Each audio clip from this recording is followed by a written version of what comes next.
என்ன பண்ணிடுச்சு, ஃபுல்லா போயிடுச்சு.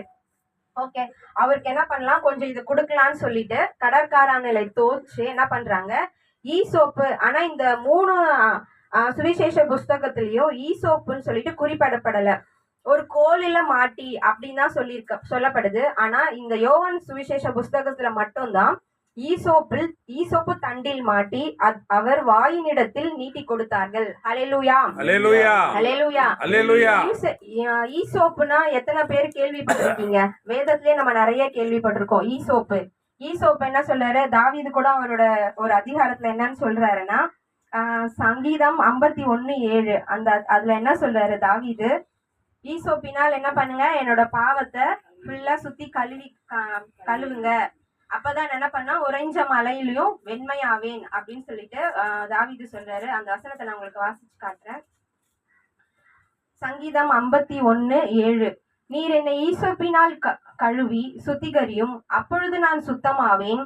என்னை கழுவி அருளும், அப்பொழுது நான் உறைந்த மழையிலும் வெண்மையாவேன். ஹல்லேலூயா, ஹல்லேலூயா, ஹல்லேலூயா, ஹல்லேலூயா. இங்க யோவான் என்ன பண்றாருன்னா, காடியையோ ஈசோப்பையும் அவர் என்ன பண்றாரு, தெளிவா இங்க குறிப்பிடுறாரு.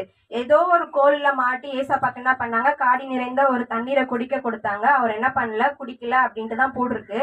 ஆனா யோவான் புஸ்தகத்துல மட்டும்தான் திட்டமும் தெளிவுமா வேத வாக்கியம் நிறைவேறத்தக்கதாக இவங்க என்ன பண்ணிருக்காங்கன்னா கரெக்டா குறிப்பிடப்பட்டிருக்காங்க. என்ன சொல்லியிருக்காங்கன்னா, ஈசோப்புன்னா நம்ம என்னன்னு தெரியுமா, அது ஒரு மூலிகை செடி. நம்ம லேவியராகமம் புஸ்தகம், என்னாகம புஸ்தகத்துல எல்லாம் மோசே காலத்துல ஆண்டவர் மோசைக்கு கட்டளையிட்டு இருக்காரு, நீங்க ஒரு பாவ நிவர்த்தி பண்ணப்படணும். யாராவது பாவம் செஞ்சுட்டாங்க, யாராவது இறந்தவங்க வீட்டுக்கு போயிட்டாங்க, அவங்க தீட்டு உள்ளவர்களா இருக்காங்கன்னா அந்த ஈசோப்புல எடுத்து என்ன பண்ணுவாங்க, ஒரு தண்ணீர் ஒரு பாத்திரத்துல எடுத்துப்பாங்க, சுத்தமான பாத்திரத்துல.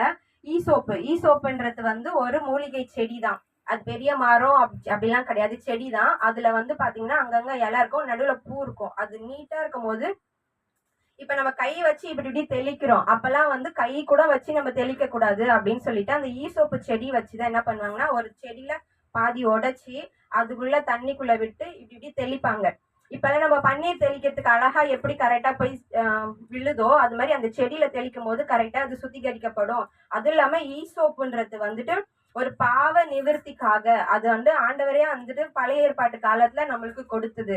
அந்த மூலிகை செடி பாவ மன்னிப்பு, சடங்கு ரீதியாக ஏதாவது தூய்மைப்படுத்தணும் அப்படின்னு சொல்லிட்டு, அது இல்லாம அதுல மருத்துவ குணத்தை ஆண்டவர் கொடுத்திருக்காரு. அதனாலதான் எவ்வளவு செடி இருந்தாலும் ஈசோப்பு செடி என்னதுன்னா பாவ நிவர்த்திக்காக அவரு சொல்லியிருக்காரு. ஆனா இவரு தாகமா இருக்கிறேன்னு சொல்லிட்டு ஏசப்பா கேக்குறாரு. ஆனா எதுக்கு